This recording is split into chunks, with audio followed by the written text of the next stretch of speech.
رسول اللہ وسلم علیک یا حبیب اللہ کملی کو چہرے سے ہٹاؤ یا رسول اللہ مجھے اپنا ہی دیوانہ بناؤ یا رسول اللہ لگا تکیہ گناہوں کا پڑا دن رات سوتا ہوں مجھے اس خواب غفلت سے جگاؤ یا رسول اللہ اندھیری قبر میں مجھ کو اکیلا چھوڑ جائیں گے وہاں ہو فضل تیرے سے وہاں ہو فضل تیرے سے اجالا یا رسول اللہ بڑی قسمت ہماری ہے کہ ہم امت تمہاری ہے بھروسہ دین و دنیا میں تمہارا یا رسول اللہ خدا مجھ کو مدینے میں جو لے جاوے تو بہتر ہے کہ روزہ جا کے میں دیکھوں تمہارا یا رسول اللہ کملی کو چہرے سے ہٹاؤ یا رسول اللہ ہمیں اپنا ہی دیوانہ بنا لو یا رسول اللہ سبحان اللہ سبحان اللہ ماشاء اللہ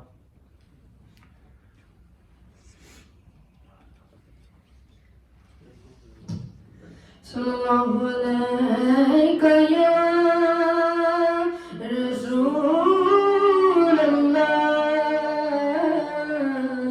وسلم علیک یا حبیب اللہ سلم کا بڑی صلی اللہ علیہ یا رسول اللہ وسلم علیک یا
السلام علیکم ورحمۃ اللہ وبرکاتہ. الحمد للہ رب العالمین والصلاة والسلام على سید المرسلین وعلى آلہ واصحابہ اجمعین. الصلاة والسلام علیک یا رسول اللہ. الصلاة والسلام عليك يا رسول الله. الصلاة والسلام علیک یا حبیب اللہ. الصلاة والسلام عليك يا حبيب الله. وعلى آلك وأصحابك يا نور الله. وعلى آلك وأصحابك يا نور صلى الله الله. تعالى عليه وسلم. Alhamdulillah, as we've been told that today is the day to commemorate and to celebrate the life of al-Mu'mineen, our beloved mother, the beloved wife of the Holy Prophet sallallahu alayhi wa sallam, Sayyida Khadijatul Kubra radiyallahu ta'ala anha. It's enough for her to be our mother.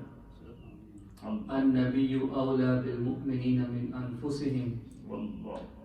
That the Prophet sallallahu ta'ala alayhi wa sallam is closer to us than our own selves. وأزواجه أمهات. And his wives are our mothers. So all the wives of the Prophet sallallahu ta'ala alayhi wa sallam are our mothers.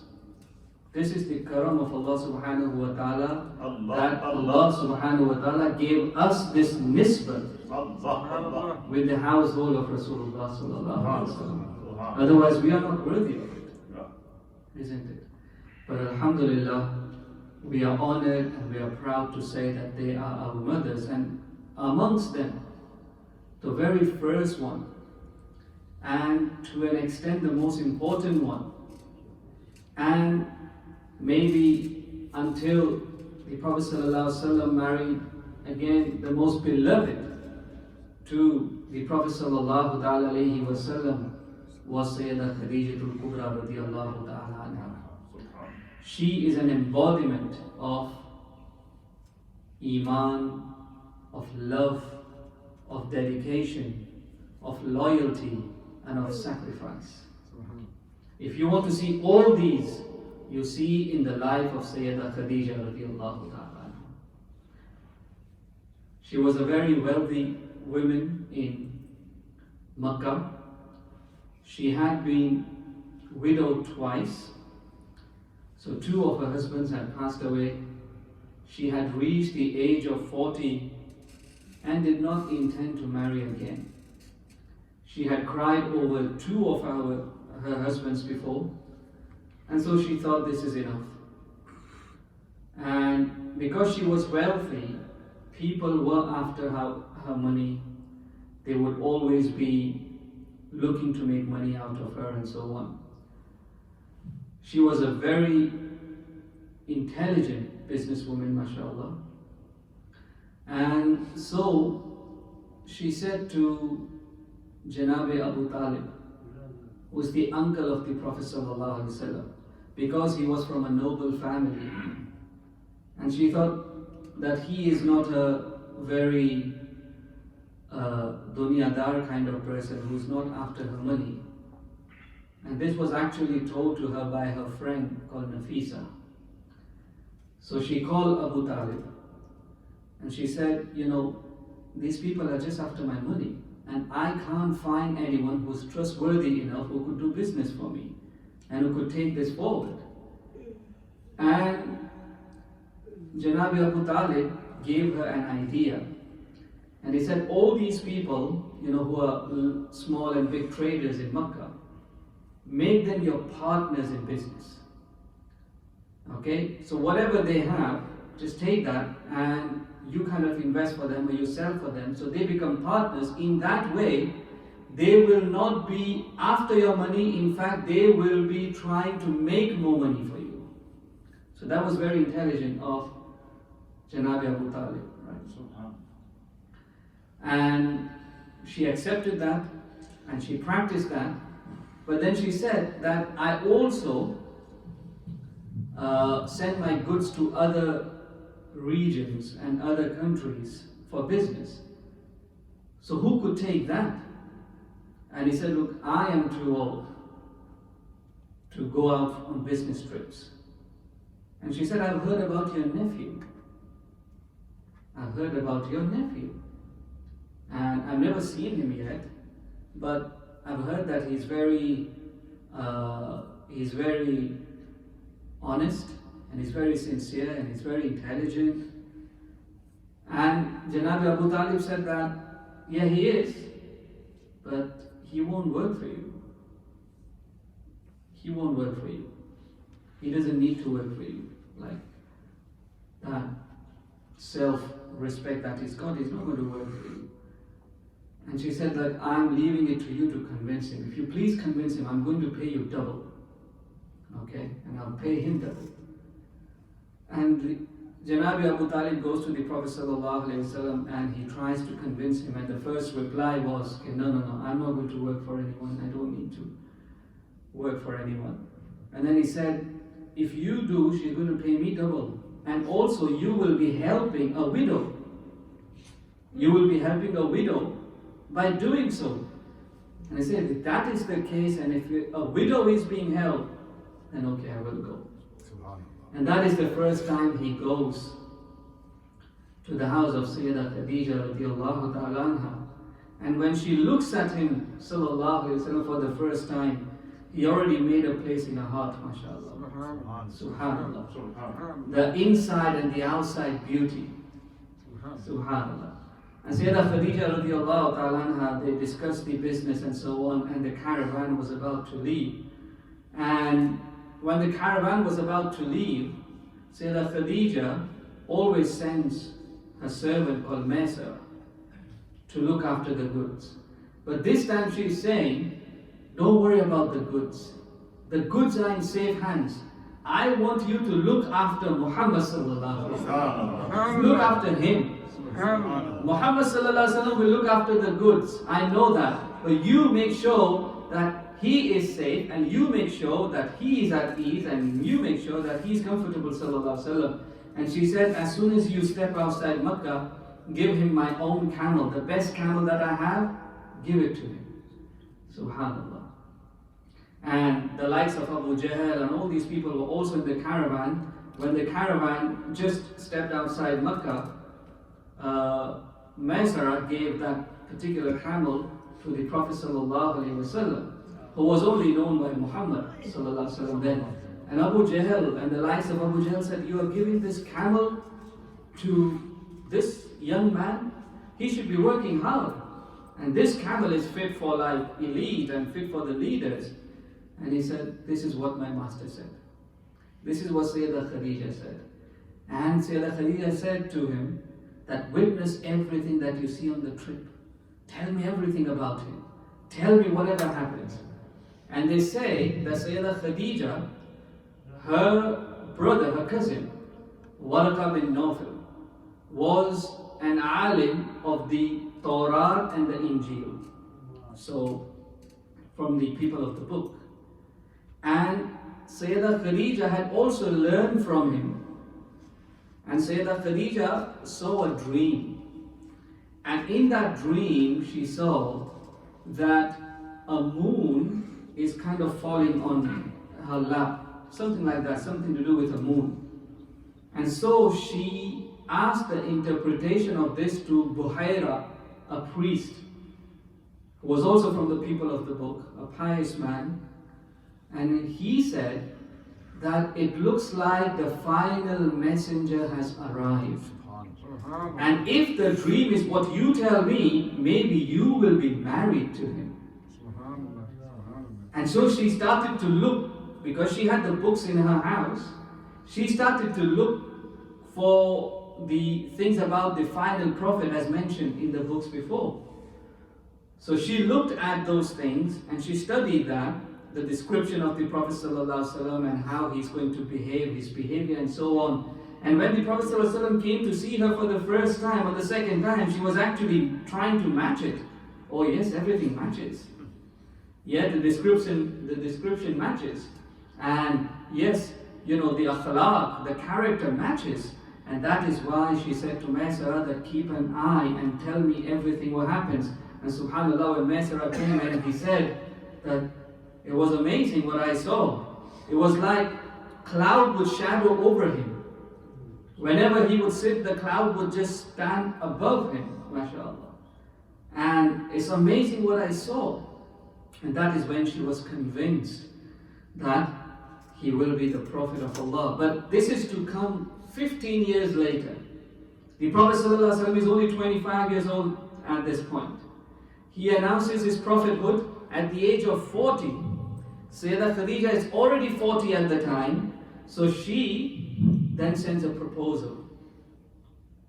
Okay, after the business trip and after the Prophet ﷺ made a lot of profit for her, she sends a proposal.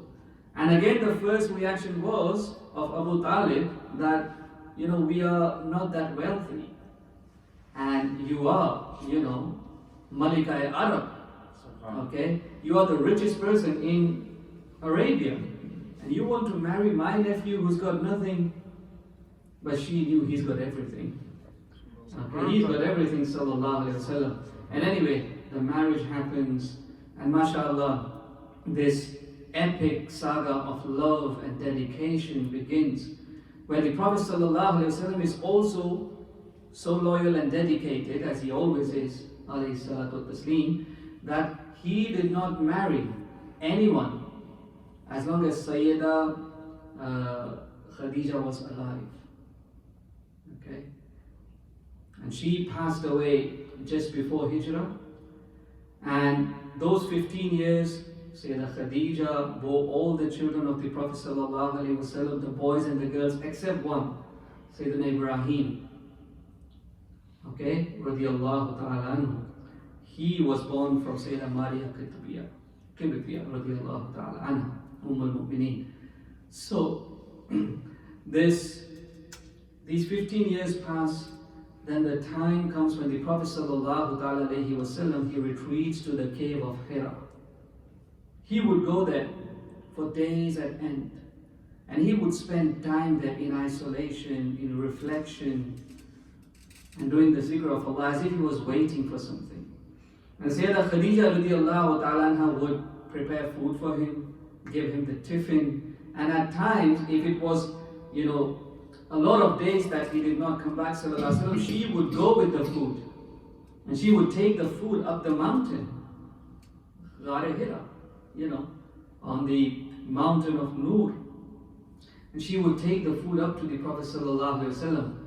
And finally, when the wahi arrived, it was such a powerful moment. But it was also very, very difficult time and distressing for the Prophet ﷺ because the wahi is so powerful. If the wahi came on a mountain, the mountain would crush. And this seeing the angel for the first time in all his glory, okay? Like Jibreel alayhi salam, if he lifts his one wing, it covers half of the world. If he lifts the other, it covers the other half of the world. To see Jibreel alayhi salam and to see the first wahi coming down, it was overwhelming for the Prophet sallallahu alayhi wasallam. And so he goes quickly, goes back home, and he says, Zambiluni, okay, put some chadar on me, cover me. And she puts, and then he's worried that what is happening to me? What did I just see? What did I just witness? Was it even real? What was happening? It was such an overwhelming time. And it is at this time where, as his wife, Sayyidah Khadija is calming and giving him comfort. And when the Prophet ﷺ was saying, maybe, something might happen to me. And it is at that time she is saying that, no, nothing will happen to you. And your God will not forsake you. And she is reminding him, sallallahu alaihi wasallam, of all the good qualities, that you are so good. That you do sila rahmi. You are joining ties with your relatives. You are taking the burden off people, and you are making things easy for people. You're looking after widows and orphans and so on. Your Lord is not going to forsake you. And she really calms him down. And then she takes him to that cousin of hers, Warqa bin Nawfal. And the whole story is narrated And it is at this time, Warqa says, that you indeed seem to be the final prophet of Allah, and that angel was the same angel who came to Musa alayhi salam. So it was Jibreel alayhi salam who came to like Musa alayhi salam and Isa alayhi salam, and he is now coming to you, the final prophet sallallahu alayhi wasallam. And in this way, Sayyidah Khadija radiallahu ta'ala anha became the first woman to accept Islam in the house of Rasulullah sallallahu alaihi wasallam. And it is not easy to impress wives, isn't it? The whole world can be impressed, but the wife knows you inside out. The wife knows your true colors. And here it is the wife who is praising Rasulullah sallallahu alaihi wasallam the most. And when the entire Makkah became against the Prophet sallallahu alaihi wasallam, it was the wife who was praising him, it was the wife who was supporting him, it was the wife who was comforting him. And that is why the Prophet ﷺ always remembered her. And he always spoke good of her. So much so that later on, when the Prophet ﷺ married Sayyidah Aisha radiallahu ta'ala, she became a bit envious and she said, Ya Rasulullah, you keep talking about that old woman all the time. Like, she was old and she was feeling this. This is a woman thing, obviously, because they both are wives. And why do you keep talking about her? It is as if she was the only one. And the Prophet ﷺ said, exactly, she was the only one. When there was nobody else, she was the only one. And that is why I remember. And subhanAllah, the Prophet ﷺ would slaughter an animal, and the meat he would send to the friends of Sayyidah Khadija. Friends of Sayyidah Khadija, so that Sayyidah Khadija would be happy. Subhanallah. And Sayyidah Khadija dedicated her life. She was the wealthiest woman. She dedicated her life to Rasulullah sallallahu alaihi wasallam, to serve Rasulullah sallallahu alaihi wasallam. And then when he declared the prophethood, to serve the deen of the Prophet sallallahu alaihi wasallam. All the mal and everything she had was given away for the mission, for Islam, for Allah and His Rasul sallallahu alaihi wasallam. So much so that finally came the siege, the boycott. The boycott in the valley of Abi Talib is called. So the Quraysh and the Kuffar of Makkah, they boycotted the Muslims. They said, we don't want nothing to do with them. Nobody is going to do business with them. Nobody is going to deal with them. Nobody is going to give them anything, take anything from them. Okay? So they were actually forced to go into the outskirts of Makkah. And the situation was so dire and so difficult that they would hardly have anything to eat. At times they would be chewing leaves.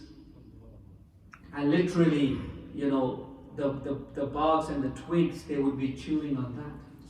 The Sahaba, Rasulullah sallallahu alaihi wasallam himself, al-Mu'mineen Sayyidah Khadija. And it was at this time that this lasted for 3 years. 3 years this boycott lasted.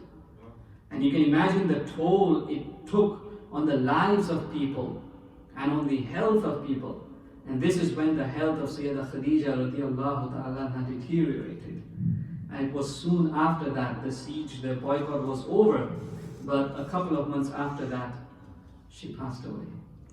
Inna lillahi wa inna ilayhi raji'un. She passed away in a state where there wasn't even enough kafan. You know how the journey started? The richest woman in Makkah, the most affluent businesswoman in Makkah. But how did it end? Where there is not even enough kafan. But was she complaining? No, she wasn't. She was willing to sacrifice everything for the sake of Islam. If she lost the wealth of the world, it doesn't matter. She received the wealth of Rasulullah sallallahu alaihi wasallam and Iman. And that is the wealth that is to be cherished. So many Sahaba, Musab ibn Umair, the perfume he used to apply, people would know Musab has passed because it was so expensive. Again, the same Musab ibn Umair radiallahu ta'ala anhu, when he was martyred in Uhud, there was not enough kafan. Okay? If they would cover the head Mubarak, the feet would be exposed. If they would cover the feet, the head would be exposed. And the Prophet ﷺ said, cover the head.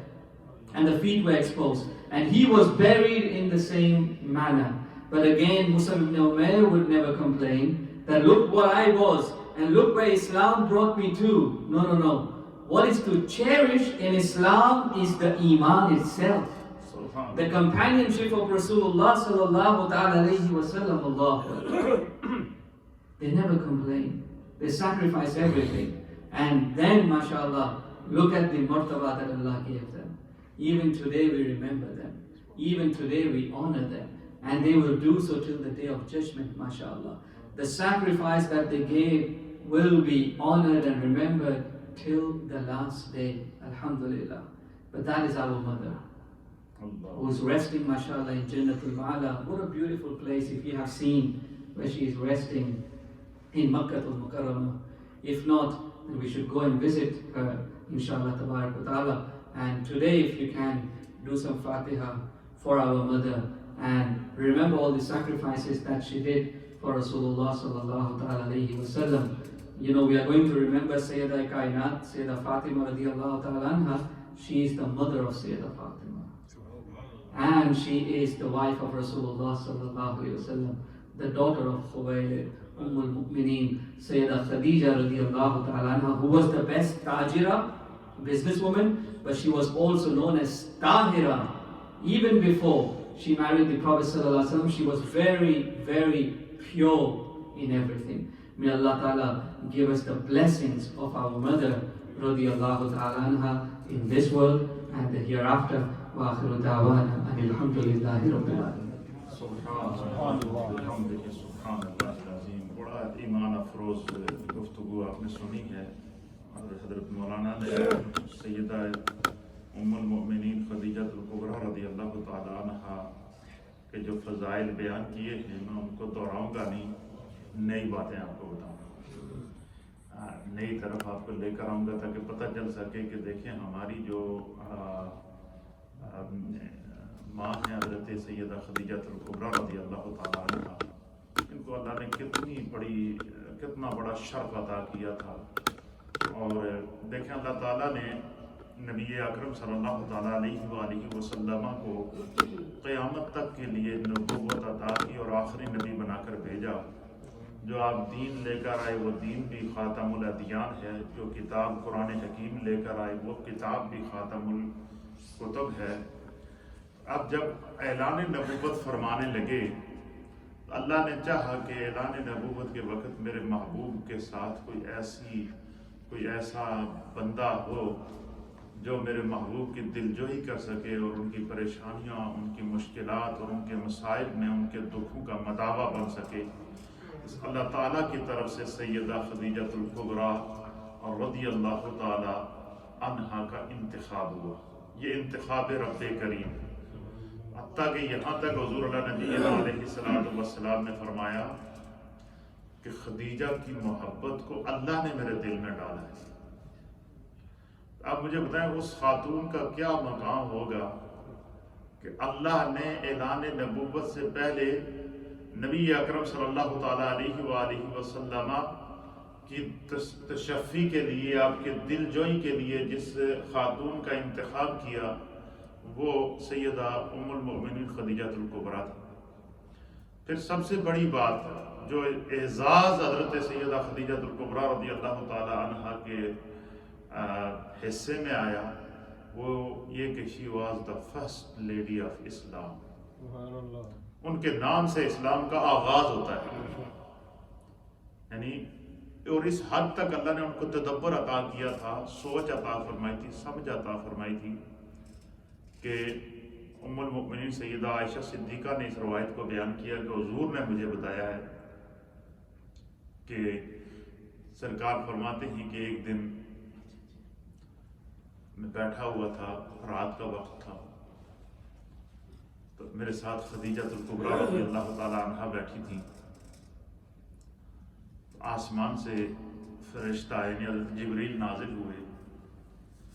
اس انداز میں جبریل نازل ہوئے کہ وہ زمین اور آسمان کے ساتھ ان کا سر ٹکرا رہا تھا. زمین پر تھے اور آسمان سے ان کا سر ٹکرا رہا تھا. جیسے ہی جبریل سامنے آئے نا تو حضرت خدیجہ الکبریٰ نے حضرت جبریل کو دیکھا. ان کا مقام دیکھیں کہ حضرت جبریل کا بھی دیدار حضرت خدیجہ نے کیا. اچھا جیسے ہی حضرت جبریل کو حضرت خدیجہ الکبریٰ نے دیکھا نا تو سرکار کو آپ نے سرکار کی بارگاہ میں عرض کیا کہ آپ میرے تھوڑے قریب ہو جائیں. وہ قریب ہوئے حضور علیہ السلام. تو آپ نے سرکار سے فرمایا کہ یہ جس شخصیت کو میں دیکھ رہی ہوں کیا آپ بھی اسے دیکھ رہے ہیں؟ حضور نے فرمایا میں تو ان کو روز دیکھتا ہوں. ابھی اعلان نبوت نہیں کیا، اس سے پہلے کی بات ہے. تو پہلے حضور علیہ السلام کو خواب میں دیدار ہوتا رہا، پھر غار حرا میں آپ گئے تو وہاں پر جو وہ مختلف انداز سے جبریل آپ کے سامنے آتے رہے، بات نہیں کرتے رہے. پھر ایک دن آپ حضرت خدیجہ الکبریٰ کے ساتھ سین میں بیٹھے تھے تو سامنے آگے تو حضرت خدیجہ الکبریٰ نے بھی حضرت جبریل علیہ السلام کا کیا کیا؟ دیدار. اب حضرت خدیجہ الکبریٰ کی ذہانت دیکھیے، اللہ نے کتنا علم ان کو عطا فرمایا تھا، کتنی فطانت ان کو عطا فرمائی تھی. تو آپ نے عرض کیا کہ نبی پاک کی بارگاہ میں کہ یہ جو شخصیت میں دیکھ رہی ہوں یہ آپ کو بھی نظر آ رہی ہے؟ حضور نے فرمایا ہاں مجھے بھی نظر آ رہی ہے. حضرت خدیجہ نے نبی پاک کی بارگاہ میں عرض کیا آپ میرے قریب ہو جائیں. حضور قریب ہوئے، رات کا وقت تھا.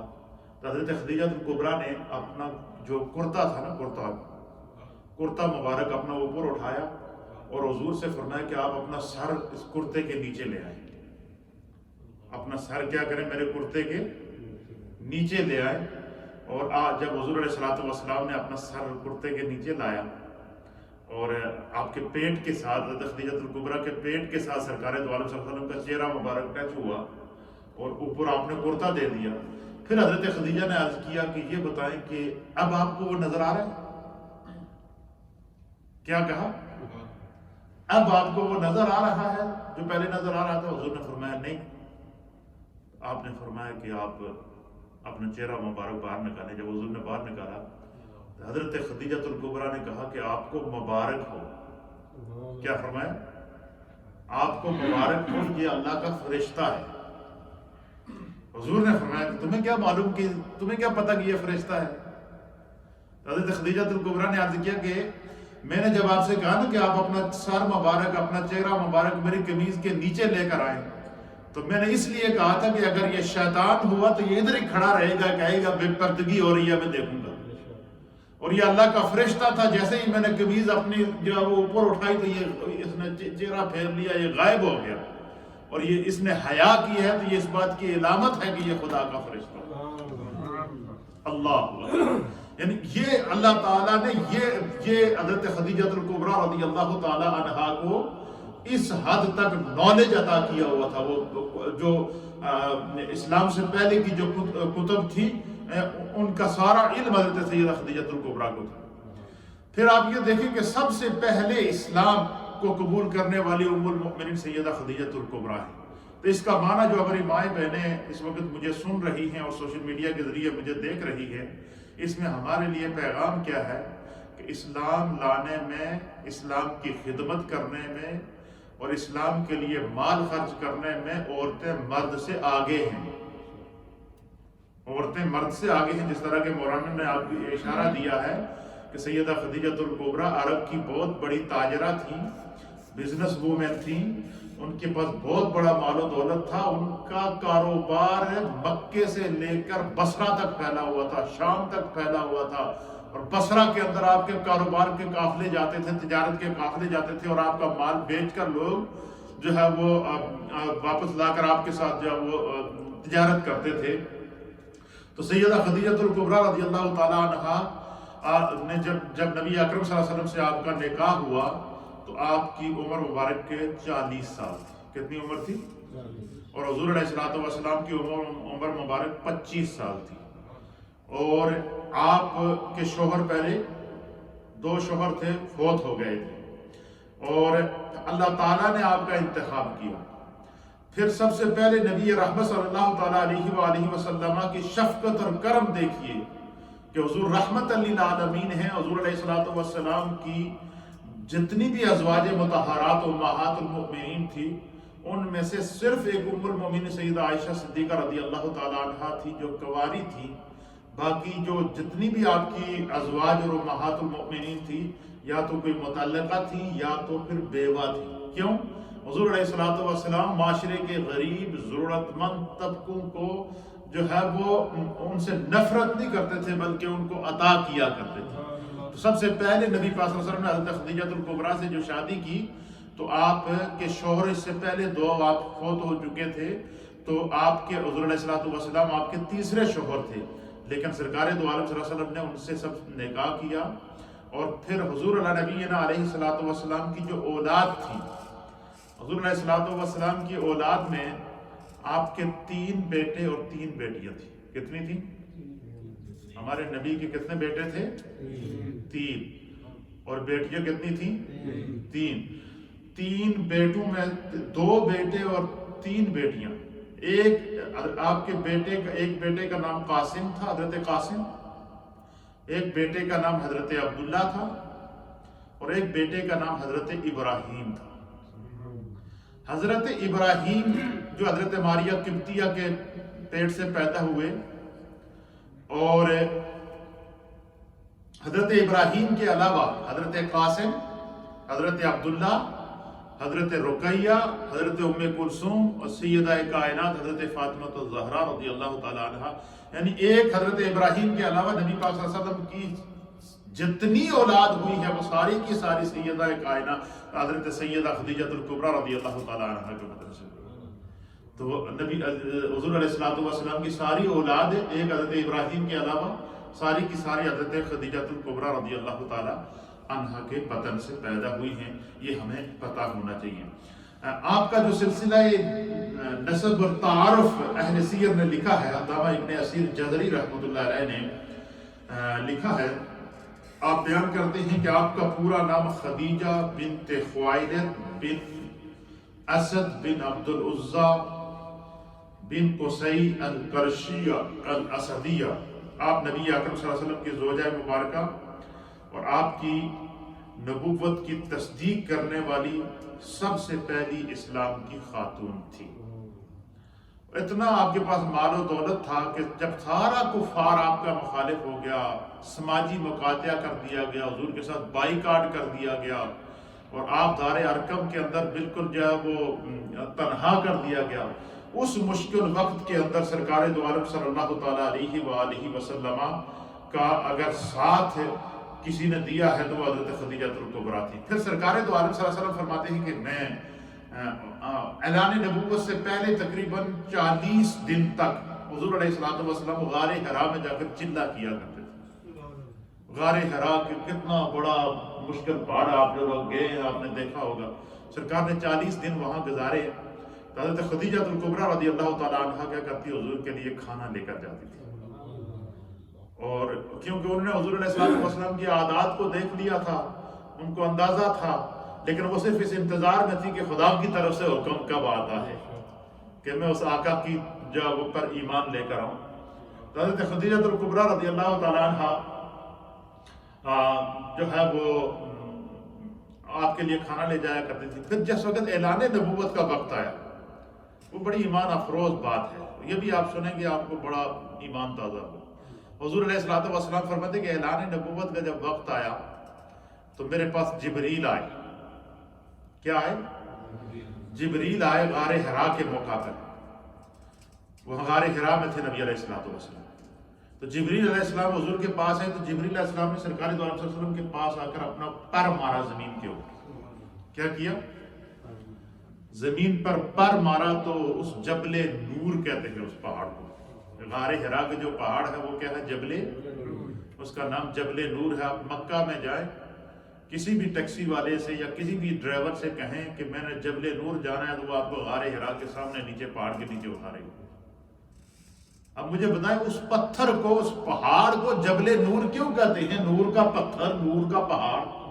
وجہ کیا ہے کہ اس پہاڑ کے اوپر 40 دن تک میرے نور والے آقا نے سجدے دیے ہیں. 40 دن تک وہاں قیام کیا ہے، اور سب سے پہلی اسلام کی وحی اس پہاڑ کے اوپر نازل ہوئی. تو حضور فرماتے ہیں کہ جس وقت اعلان نبوت کرنے کا وقت آیا، پہلی وحی لے کر جبریل علیہ السلام آئے. تو جبریل نے آ کر کیا کیا؟ وہاں پر پر مارا اور وہاں سرکار دو عالم صلی اللہ علیہ وسلم کے قریب سے پانی کا چشمہ زمین سے پھوٹا ہے. جبریل کے پر لگنے سے پانی کا چشمہ کیا ہوا؟ پھوٹ آیا. پانی کا چشمہ پھوٹا تو جبریل نے حضور علیہ الصلوۃ والسلام سے فرمایا کہ میں وضو کرتا ہوں. یہ جو پانی اللہ کی طرف سے یا آپ کے لیے بھیجا گیا ہے، میں وضو کرتا ہوں. آپ مجھے دیکھیں جس طرح میں وضو کرتا ہوں، اللہ چاہتا ہے کہ میرا محبوب جب بھی عبادت کرے تو اس طرح وضو کیا کرے. اس میں جو چیز سمجھنے کی ہے، دیکھو اللہ تعالیٰ نے ہمیں عقل بھی دی ہے، علم بھی دیا ہے، اور آپ سارے صاحب ذوق لوگ ہیں، محبت والے لوگ ہیں. مجھے کوئی محبت والی بات ملتی ہے تو میرا سب سے پہلے دل کیا ہوتا ہے؟ وہ گل مشہور ہے نا کہ فلاں بندے دے پیٹ بھی کوئی گل ٹکتی نہیں، تو میں نے کوئی چنگی گل مل جائے تو میں ان سے انتظار جو میں کدوں تمہیں سناواں، میں سے انتظار بھی رہنا کہ میں کب وہ بات آپ تک پہنچاؤں. تو نبی اکرم صلی اللہ علیہ وسلم کے سامنے جب پانی کا وہ آیا، پانی نکلا زمین سے، تو جبریل نے آپ کے سامنے آ کر وضو کیا اور فرمایا کہ اب جو بات میں آپ کو سمجھانا چاہتا تھا وہ یہ دیکھیں کہ اسلام اعلان نبوت سے پہلے، قرآن کی پہلی آیت نازل ہونے سے پہلے، سب سے پہلے حضور علی نبینا علیہ الصلوۃ والسلام کو وضو کرایا گیا. اور پتہ چلا کہ اسلام جیسے ہی اعلان نبوت ہوا، جیسے ہی اعلان اسلام ہوا، تو اسلام کے ساتھ ساتھ ہے نزول قرآن کے ساتھ ساتھ اللہ تعالیٰ نے طریقہ وضو بھی نازل فرمایا. یہ وضو کتنا اسی لیے کہتے ہیں، نبی علیہ الصلوۃ والسلام نے فرمایا کہ جب بندہ وضو کرتا ہے تو ہاتھ دھوتا ہے تو اللہ تعالیٰ ہاتھ کے گناہ معاف کر دیتا ہے. منہ میں پانی ڈالتا ہے تو منہ کے گناہ جھڑ جاتے ہیں. ناک میں پانی ڈالتا ہے تو ناک کے گناہ جھڑ جاتے ہیں. چہرہ دھوتا ہے تو چہرے کے گناہ جھڑ جاتے ہیں. سر کا مسا کرتا ہے تو سر کے گناہ جھڑ جاتے ہیں. پاؤں دھوتا ہے تو پاؤں کے گناہ جھڑ جاتے ہیں. ابھی بندے نے نماز ادا نہیں کی ہے، ابھی صرف وضو کیا ہے، اور صرف ایک وضو کرنے سے سر سے لے کر پاؤں تک انسان کے گناہ دھل جاتے ہیں یا گر جاتے ہیں یا ڈھل جاتے ہیں. تو مجھے بتائیں کہ اس وضو سے جو بندہ نماز پڑھے، قرآن کی تلاوت کرے، استغفار کرے، عبادت کرے، باوضو رہے، اس کی عظمتوں کا کون اندازہ لگا سکتا ہے؟ اچھا یہ سارے طریقے کیا ہیں؟ یہ امت کی بخشش کے لیے ہے. آقا تو وہ ہیں جو وجہ تخلیق کائنات ہیں. ہمارے آقا تو وہ ہیں کہ جنہیں خداوند قدوس نے جن کے صدقے پوری کائنات کو پیدا کیا ہے. ہمارے آقا تو وہ ہیں کہ جو مقام محمود پر فائز ہوں گے، اور حضور علی نبینا علیہ الصلوۃ والسلام مقام محمود پر فائز ہو کر پوری تمام امتوں کی بخشش کریں گے. تو اب وہ یہ طریقے کیا بتا رہے تھا کہ کسی نہ کسی بہانے سے میری امت کی بخشش ہو جائے. اس لیے نبی پاک صلی اللہ علیہ وسلم نے فرمایا کہ جب بھی تم وضو کرو، یہ نسخہ یاد رکھیں. آپ سارے دوست ہیں، ہم یہاں بیٹھے، کچھ نہ کچھ عمل کی باتیں ہمیں سیکھنی چاہیے. وضو جب بھی کریں، دیکھیں وقت تو ہوتا ہے، سب کچھ ہوتا ہے. گھر میں وضو کریں یا مسجد میں آ کر وضو کریں. وضو کرنے کے بعد کوشش کیا کریں کہ وضو کے فوراً بعد اگر کوئی مکروہ وقت نہیں ہے تو 2 رکعت نماز تحیۃ الوضو ادا کریں. کیا کریں؟ حضور نے فرمایا کہ جس نے تحیۃ الوضو ادا کی نا، اس کے اللہ تعالیٰ سارے گناہ معاف کر دیتا ہے، اس کی بخشش یقینی ہو جاتی ہے. تو حضرت جبریل علیہ الصلوۃ والسلام نے، یہ بڑی مزے کی بات جو ہے، تو بات سے بات نکل گئی. جبریل علیہ السلام نے اس پانی سے کیا کیا؟ وضو کیا. پھر حضور نے فرمایا کہ جس طرح میں وضو کر رہا ہوں اس طرح آپ وضو کریں. جبریل نے ہاتھ دھوئے، حضور نے ہاتھ دھوئے. جبریل نے کلی کی، حضور نے کلی کی. جبریل علیہ السلام نے ناک میں پانی ڈالا، حضور نے ناک میں پانی ڈالا. جبریل نے چہرہ دھویا، حضور نے چہرہ دھویا. گویا کہ وہ یا تو انسانی شکل میں تھے، اس طرح بھی جو بھی جس پورا وضو جس طرح ہم وضو کرتے ہیں اس طرح جبریل علیہ السلام وضو کرتے رہے. سرکار ساتھ ساتھ وضو کرتے رہے. اللہ، اور وضو کر کے پھر اللہ تعالیٰ نے کی طرف سے جبریل علیہ السلام پھر جہاں وہ کہا کہ رب کریم نے آپ کو نبوت عطا کر دی ہے، تو اللہ کی طرف سے میں اس کا کلام لے کر آیا ہوں. اقرأ بسم ربک الذی خلق. 30واں سپارے کی سورت اقرأ بسم ربک الذی خلق، اس کی پہلی آیات جب نازل ہوئی، اقرأ فرمایا پڑھیے. تو حضور نے فرمایا میں تو پڑھنے والا نہیں. جب انہوں نے دو مرتبہ کہا اقرأ پڑھیے، حضور نے فرمایا نہیں، پڑھنے والا نہیں. اور جب تیسری مرتبہ کہا تو پھر جبریل نے کہا اقرا بسم ربک الذی خلق، آپ اپنے رب کے نام سے پڑھیں جس نے آپ کو پیدا کیا ہے. اور جیسے ہی جبریل علیہ السلام نے حضور علیہ السلام کے سامنے اللہ تعالیٰ کا نام لیا تو سرکار پڑھنا شروع ہو گئی. اب ان آیات کو حضور نے دہرایا. پہلی جب آیات یہ نازل ہوئی اور وضو، اس سے پہلے وضو کیا، پھر یہ آیا. اب یہ وضو کرنے کے بعد پھر جبریل علیہ السلام نے نبی پاک سے فرمایا کہ اب آپ 2 رکعت نماز ادا کریں اس طرح جس طرح میں ادا کر رہا ہوں. پھر 2 رکعت نماز جبریل نے ادا کی، حضور نے ان کے ساتھ 2 رکعت نماز ادا کی. پھر آیات نازل ہوئی. یہ پہلی آیت، پہلی وہی نازل ہو گئے اعلان نبوت کی مبارک دے کر جبریل جب گئے تو سرکار دو عالم شفیع معظم سید العالمین محمد الرسول اللہ کھلے ہوئے چہرے کے ساتھ، مسکراتے چہرے کے ساتھ، پرسکون چہرے کے ساتھ جبریل آپ جب گھر تشریف لائے نا، آگے حضرت خدیجہ الکبریٰ انتظار کر رہی تھی. حضرت خدیجہ الکبریٰ نے جب دیکھا نا کہ آج حضور کے چہرے کے اوپر عجیب خوشی کے اثرات ہیں، چہرہ خوشی سے چمک رہا ہے، ہر طرف نور ہی نور ہے، اللہ اکبر، تو آپ جو ہے وہ سامنے کھڑی ہو گئے سرکار کے استقبال کے لیے. اور جب بھی حضور آتے تھے تو سیدہ خدیجہ الکبریٰ جو ہے وہ جب دیکھتی کہ حضور اگر پریشان ہیں تو آپ کے سامنے آ کر آپ کو تسلی دیتی، حضور خوش ہیں تو آپ کے سامنے اور خوش ہو جاتی تاکہ سرکار کی خوشی میں اضافہ ہو. یہ ہوتا ہے ایک بیوی کا ایک شوہر کے ساتھ جو تعلق، کے مشکل میں بھی شوہر کا ساتھ دے، آسانی میں بھی شوہر کا ساتھ دے، ہر حال میں اپنے شوہر کے ساتھ کمپرومائز کرے، جس سے گھروں کے اندر نور پیدا ہوتا ہے، برکت پیدا ہوتی ہے، عزت پیدا ہوتی ہے، عظمت پیدا ہوتی ہے. لیکن ہمارے یہاں اتنا الٹا سسٹم ہے کہ صبح شوہر گھر سے نکلے تو شام کو خطرہ ہوتا ہے پتہ نہیں اندر وڑن بھی دے گی یا نہیں. ایسا بھی ہوتا ہے یا نہیں؟ اللہ ماشاءاللہ، لیکن ایسا ہے. لیکن سرکار دو عالم صلی اللہ علیہ وسلم حضرت خدیجہ الکبریٰ کیا کرتی کہ جب حضور آتے تھے، اگر حضور پریشان ہیں تو آپ کو فوراً تسلی والے کلمات کہتی تاکہ حضور کو سکون ملے. اور اگر حضور خوش ہوتے تو حضور علیہ السلام کے سامنے اور خوشی کا اظہار کرتی، محبت کا اظہار کرتی. اب جب حضور علیہ السلام واپس گھر آئے نا، وضو کیا جبریل کے ساتھ، نماز ادا کی غار حرا کے اندر، قرآنی آیات کو لی، تو سب سے پہلے جب گھر آئے نا تو حضور کا چہرہ کھل رہا تھا خوشی سے. تو حضرت خدیجہ الکبریٰ نے دیکھا کہ آج آقا علیہ السلام کے چہرے کا انداز ہی کچھ اور بتا رہا ہے، آپ کے سامنے کھڑی ہو گئی. تو سرکار دو عالم صلی اللہ علیہ وسلم نے سب سے پہلے حضرت خدیجہ الکبریٰ سے کہا کہ یہ جو ہے وہ یہ منظر آج میرے ساتھ ہوا. اللہ اکبر. اب دیکھیے حضرت خدیجہ الکبریٰ کو دیکھیے، اللہ اکبر. حضرت خدیجہ الکبریٰ کو جیسے ہی سرکار نے بتایا کہ اس طرح جبریل آئے تو انہوں نے زمین کے اوپر پیر مارا تو وہاں سے پانی نکلا تو پھر انہوں نے وضو کیا اور میں نے بھی اسی طرح وضو کیا، پھر انہوں نے نماز پڑھی تو میں نے بھی اسی طرح نماز پڑھی. تو حضرت خدیجہ رک گئے. حضرت خدیجہ نے کہا کہ یا رسول اللہ، آپ نے عرض کیا کہ میری ایک خواہش ہے. کیا؟ آپ نے فرمایا کہ جس طرح اس فرشتے نے آپ کو وضو کرایا نا، اسی طرح آپ ابھی مجھے وضو کرائیں. کیا کریں؟ اللہ اکبر، اللہ اکبر. کیا فرمایا؟ اسی طرح مجھے ابھی وضو کرائیں.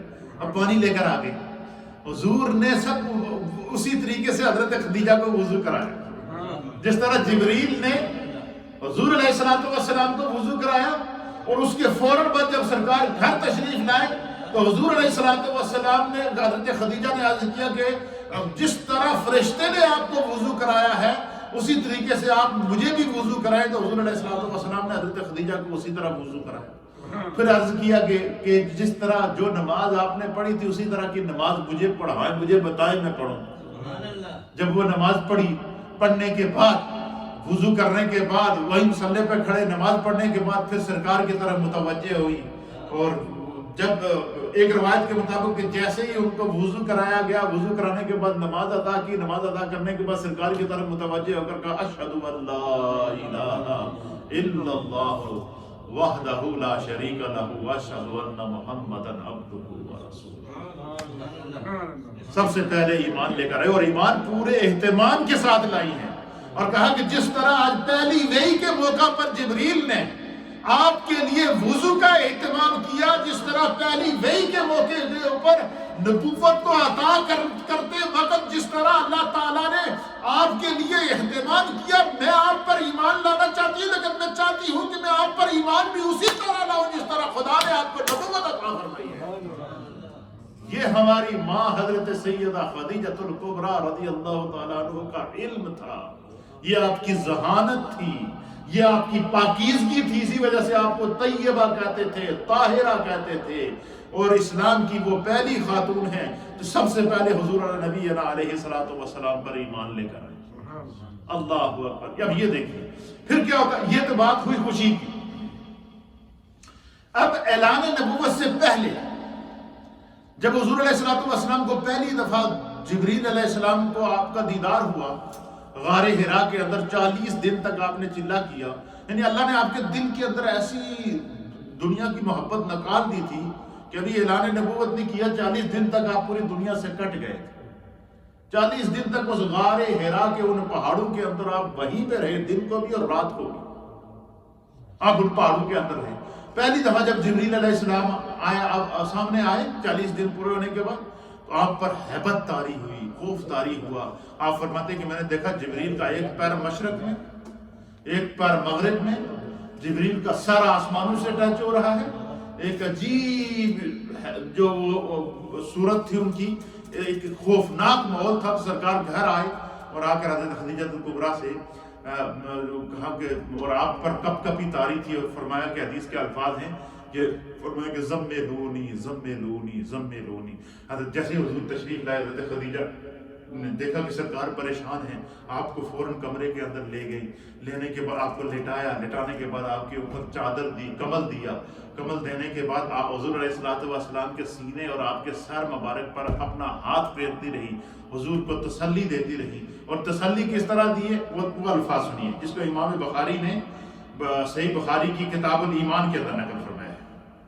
آپ فرماتے ہیں کہ جیسے سرکار دو عالم صلی اللہ علیہ وسلم نے فرمایا نا کہ اس طرح کا میں نے دیکھا ہے فرشتہ اللہ کی طرف سے، اور مجھ پر خوف طاری ہے، کپ کپی طاری ہے، میرا جسم جو ہے وہ کانپ رہا اللہ تعالیٰ کے خوف سے۔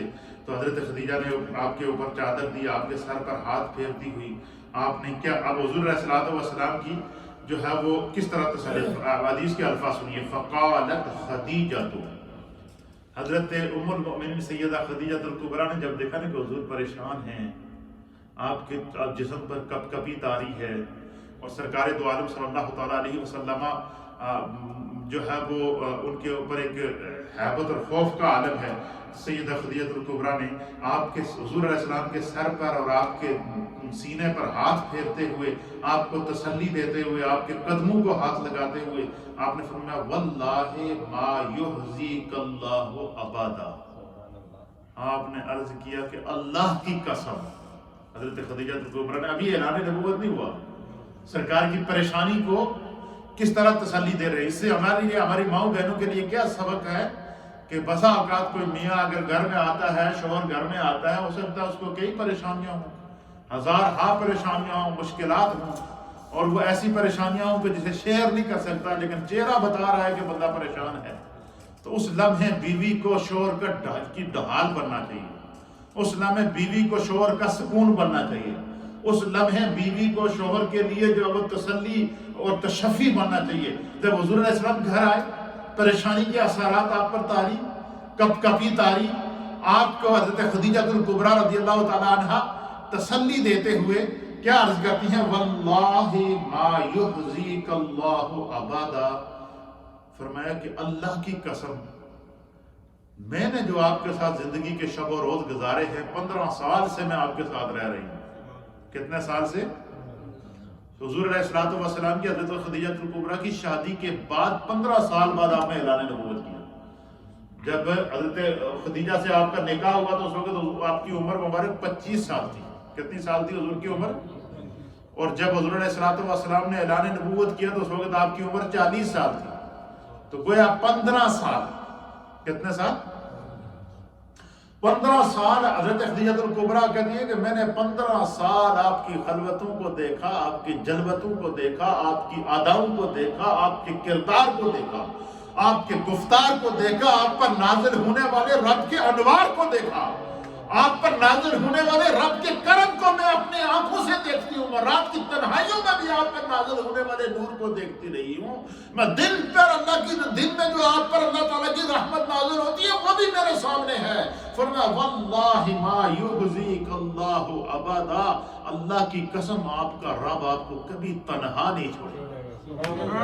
پہلا تسلی والا کلمہ، حضور گھر آئے پریشانی کا عالم، خوف طاری ہے، حیبت طاری ہے، جسم پر کپ کپی طاری ہے، لیکن وہ جو کلمات حضرت خدیجہ الکبریٰ کے تسلی والے تھے نا، ان کلمات میں اللہ نے ایسا اثر رکھا تھا کہ حضور غم بھول گئے، حضور کو سکون مل گیا، اور ایک عجیب و غریب کیفیت آپ پر طاری ہو گئی۔ تو فرمائے واللہ ما یخزیک اللہ ابدا، اللہ کی قسم آپ کا رب آپ کو کبھی تنہا نہیں چھوڑے گا۔ کیوں نہیں چھوڑے گا؟ پھر آگے حضرت خدیجہ الکبریٰ نے سرکار کی جو عادتیں تھی نا، جو دن رات جو کچھ سرکار کو کرتے ہوئے انہوں نے دیکھا تھا، وہ ساری چیزیں انہوں نے کیا کی ہیں؟ بیان کی ہیں۔ کہتی ہیں کہ واللہ ما یخزیک اللہ ابدا، اللہ کی قسم آپ کا رب آپ کو کبھی تنہا نہیں چھوڑے گا۔ کیوں؟ انک لا تصل الرحم، میں نے تو دیکھا ہے آپ تو غریب پروری کرتے ہیں، آپ تو دوسروں کے دکھوں کو اپنا دکھ سمجھتے ہیں، آپ کسی کو دکھی دیکھیں تو خود پریشان ہو جاتے ہیں، اس کا دکھ دور کر دیتے ہیں، آپ کسی کو مصیبت میں دیکھیں تو اس کی مصیبت کو دور کرنے کے درپے ہو جاتے ہیں، اپنے آپ کو بھول جاتے ہیں۔ آپ نے تو ہمیشہ دوسروں کے لیے خیر سوچی ہے، آپ نے تو ہمیشہ دوسروں کے لیے جو ہے وہ خیر کا پیغام لے کر آئے۔ آپ کا رب آپ کو انک لتصل الرحم، آپ صلہ رحمی کرنے والے ہیں، اور جو شخص صلہ رحمی کرنے والا ہو، صلہ رحمی کرنے والا کہ جڑا دوسرے کا خیال رکھے، اللہ اس کا ضرور خیال رکھے۔ یہ پہلا تسلی حضرت خدیجہ الکبریٰ نے سرکار کو دی۔ اور دوسری کیا دی؟ وَتَحْمِلُ الْكَلَّ، فرمایا کہ میں نے دیکھا ہے کہ آپ تو دوسروں کا بوجھ اٹھاتے ہیں، تحمل الکلہ، آپ دوسروں کا بوجھ اٹھاتے ہیں۔ اور حضرت خدیجہ الکبریٰ نے کہا کہ اللہ کی قسم آپ کا رب آپ کو تنہا نہیں چھوڑے گا، کیونکہ جو بندہ دوسروں کا بوجھ اٹھائے اسے اللہ کب رسوا کر سکتا ہے؟ اسے خدا بندے قدوس کس طرح جو اس کی مدد نہ کرے گا۔ لہذا آپ کی عادات اور آپ کی عادائیں کیا ہیں؟ کتنے منٹ ہیں جی؟ 29 منٹ۔ اچھا ٹھیک ہے، ماشاءاللہ حدیث مکمل ہو جائے گی۔ تو کیا فرمایا کہ انک لتصل الرحم، کہ آپ صلہ رحمی کرنے والے ہیں، وتحمل الکلہ، اور دوسروں کا بوجھ اٹھانے والے ہیں، وتقسم المعدوم، اللہ اکبر، سبحان اللہ وبحمدہ، سبحان اللہ العظیم، سبحان اللہ وبحمدہ، سبحان اللہ۔ فرمایا کہ آپ کمزوروں کا بوجھ اٹھاتے ہیں، ناداروں کے لیے، وتقسم المعدوم، آپ کما کر غریبوں کو کھلاتے ہیں، آپ محنت کر کے جو مال و دولت آپ کو ملتا ہے وہ آپ غریبوں میں تقسیم کرتے ہیں۔ جو بندہ غریب پروری کرے اس کو رب کہاں تنہا چھوڑتا ہے۔ پھر کیا فرمایا؟ پھر فرمایا کہ وَتُقْرِ الضَّعِيفَ، میں نے آپ کی ایک عادت اور دیکھی ہے، وہ کیا دیکھی ہے کہ وَتُقْرِ الضَّعِيفَ، کہ میں نے دیکھا کہ جب بھی کوئی مہمان آتا تو آپ مہمان نوازی کرتے ہیں، آپ مہمان کی خدمت کرتے ہیں، مہمان کو عزت دیتے ہیں۔ تو فرمایا جو دوسروں کو عزت دیتا ہے اسے رب کبھی تنہا نہیں چھوڑ سکتا۔ یہ حضرت سیدہ خدیجہ الکبریٰ حضور علیہ السلام کو تسلی والے کلمات دیتی ہیں۔ پھر کیا کہتی ہیں؟ پھر فرماتی ہیں کہ آپ کا رب آپ کو کبھی جو ہے وہ آپ ناداروں کے لیے کرتے ہیں، مہمان نوازی کرتے ہیں، اور اللہ کی راہ میں پیش آنے والی مشکلات میں آپ دوسروں کی مدد کرتے ہیں۔ جو دوسروں کی مدد کرتا ہے اس کو رب کبھی تنہا نہیں چھوڑتا۔ حضرت خدیجہ الکبریٰ نے یہ ان کلمات کے ساتھ حضور علیہ السلام کو کیا دی ہے؟ تسلی دی ہے۔ پھر سرکار دو عالم صلی اللہ تعالیٰ علیہ وسلم کو حضرت خدیجہ الکبریٰ سے جو محبت کا عالم تھا، اللہ اکبر کبیرہ، اللہ اکبر۔ حضرت ام المؤمنین سیدہ عائشہ، دو حدیثیں سننے، حضرت ام المؤمنین سیدہ عائشہ صدیقہ رضی اللہ تعالیٰ عنہ بیان کرتی ہیں کہ رسول اللہ صلی اللہ تعالیٰ علیہ وآلہ وسلم نے کسی بھی زوجہ مطہرہ سے اتنا جو ہے وہ اتنی محبت نہیں کرتے تھے کہ جتنی جو ہے وہ خدیجہ الکبریٰ رضی اللہ تعالیٰ عنہ جو ہے وہ ان سے محبت کرتے تھے. کیوں؟ آپ فرماتی ہیں کہ مجھے رسول اللہ صلی اللہ علیہ وسلم کی کسی زوجہ پر اتنا رشک نہیں آتا تھا جتنا خدیجہ الکبریٰ رضی اللہ تعالیٰ عنہ پر آتا تھا. کیونکہ حضور علیہ السلام گھر میں آتے، بیٹھتے، اٹھتے، چلتے، پھرتے حضرت خدیجہ کا ذکر کیا. اب دیکھیں کہ کتنا سال ہو گئے. حضرت خدیجہ ہجرت سے پہلے مکے میں فوت ہو گئی تھی، لیکن مدینہ طیبہ میں حضور گھر میں جب بھی حضرت خدیجہ کا ذکر کر رہے ہیں تو حضرت ام المومنین کہتی ہیں کہ اچھا دوسری روایت سنیے. حضرت علی المرتضیٰ کرم اللہ وجہہ الکریم بیان کرتے ہیں کہ رسول اللہ صلی اللہ تعالیٰ علیہ وسلم نے فرمایا کہ اپنے زمانے میں حضرت مریم رضی اللہ تعالیٰ عنہ جو عیسیٰ علیہ السلام کی والدہ تھی، حضور نے فرمایا کہ حضرت مریم رضی اللہ تعالیٰ عنہ اس زمانے کی سب سے بہترین خاتون تھی، اور میرے زمانے کے اندر کائنات کی سب سے بہترین خاتون خدیجہ ہیں. یہ حضور علیہ السلام کیوں کہ سب سے پہلے اسلام کے لیے مال دینے والی خدیجہ الکبریٰ، اسلام کے لیے اپنے آپ کو قربان کر دیا. وہ تاجرہ تھی، تاجرہ، اور وہ بزنس وومن تھی، مال و دولت سارا اسلام کے لیے کر دیا. اور جب فوت ہوئی اتنی رقم نہیں تھی کہ ان کو وہ اپنا کفن پہن سکتے. سرکار نے اپنی قمیض مبارک میں ان کو کفن دیا. اللہ اکبر. کیوں؟ سب کچھ اسلام کے لیے لوٹا دیا تھا، اللہ کے راستے میں خرچ کر دیا. اب اتنا 1400 سال سے زائد عرصہ گزر گیا ہے، آج بھی دلوں مومنین کے دلوں کے اندر ان کا دل. تیسری حدیث ہے حضرت جبریل علیہ السلام نے فرمایا کہ حضور علیہ السلام حضرت جبریل نے رسول اللہ صلی اللہ علیہ وسلم کی خدمت اقدس میں حاضر ہو کر عرض کیا کہ سیدہ اللہ اکبر. حضور علیہ السلام غار حرا میں بیٹھے تھے، سیدہ خدیجہ الکبریٰ آپ کے لیے کھانا لے کر جا رہی تھی. حضرت خدیجہ کہہ رہی تھی کھانا لے کر جا رہی تھی تو جبریل حاضر ہو گئے. جبریل پہلے آ گیا حضرت خدیجہ سے، اور جبریل نے آ کر کے خبر دی. جبریل وہ جب وہی لے کر آتے اللہ کی طرف سے، تو حضرت خدیجہ کھانا لے کر اس پہاڑی سے پیدل اوپر جا رہی ہے، سرکار کو کھانا پیش کروں. تو جبریل پہلے آ گئے اور جبریل نے آ کر کہا یا رسول اللہ خدیجہ آ رہی ہے. تو اللہ نے مجھے بھیجا ہے کہ میرے محبوب سے کہہ دو کہ خدیجہ آ رہی ہے، خدیجہ کو رب کا سلام پہنچا دے. ایسا مرتبہ، ایسے فضائل، ایسی حدیث ہیں کہ یقین کریں بندہ کرتا بیان کرتا ہی رہے. اللہ تعالیٰ ان کے درجات کی بلندی کے صدقے اللہ تعالیٰ ہم سب کے درجات کو بلند کرے. ایک دفعہ سورہ فاتحہ شریف، 3 دفعہ سورہ اخلاص شریف کی دعا. اعوذ باللہ من الشیطان الرجیم، بسم اللہ الرحمن الرحیم.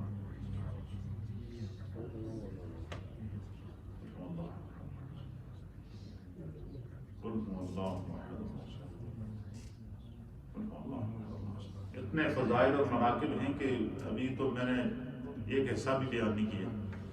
اللہ تعالیٰ قبول فرمائے.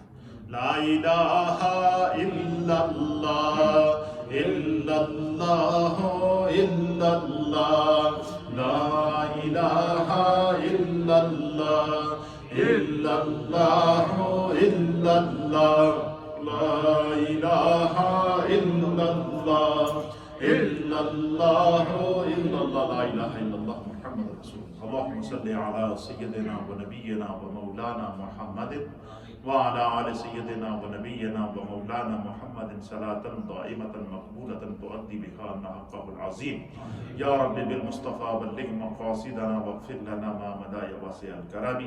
یا رب کریم جتنے جملہ کلمات طیبات تلاوت کیے گئے ہیں، پوری مجلس کو بیان کیا گیا ہے، ماؤں بہنوں بزرگوں کی جانب سے جو قرآن پڑھے گئے ہیں، سورہ یاسین شریف پڑھی گئی ہے، کلمات طیبات پڑھے گئے ہیں، اللہ انہیں اپنی بارگاہ میں قبول فرما. اس کا ثواب ام المؤمنین سیدہ طیبہ طاہرہ خدیجہ الکبریٰ رضی اللہ تعالی عنہا اور آپ کے بطن سے پیدا ہونے والی آپ کی ساری اولاد و امجاد کو اللہ پیش کرتے ہیں، قبول و منظور فرما. نبی پاک کی بارگاہ میں اللہ اس کا ثواب پیش کرتے ہیں، قبول فرما. اور جو بھی حضرت خدیجہ الکبریٰ کو تحفہ دیتا دعا کا تو سرکار اس سے خوش ہوتے تھے. آج حضور خوش ہوں گے، ہم ان کی بارگاہ میں نذرانہ دعا پیش کر رہے ہیں. یا رب کریم سیدہ پاک خدیجہ الکبریٰ کے صدقے اللہ ہم سب کے گھروں میں برکتیں عطا فرما، اولادوں میں برکتیں عطا فرما. جن کے والدین حیات ہیں اللہ ان کو زندگی عطا فرما، جن کے والدین فوت ہو چکے ہیں اللہ ان کی بخشش و مغفرت فرما. اللہم انی لک سنت وبک آمنت وعلیک توکلت وعلی رزقک افطرت برحمتک یا ارحم الراحمین. افطار کا وقت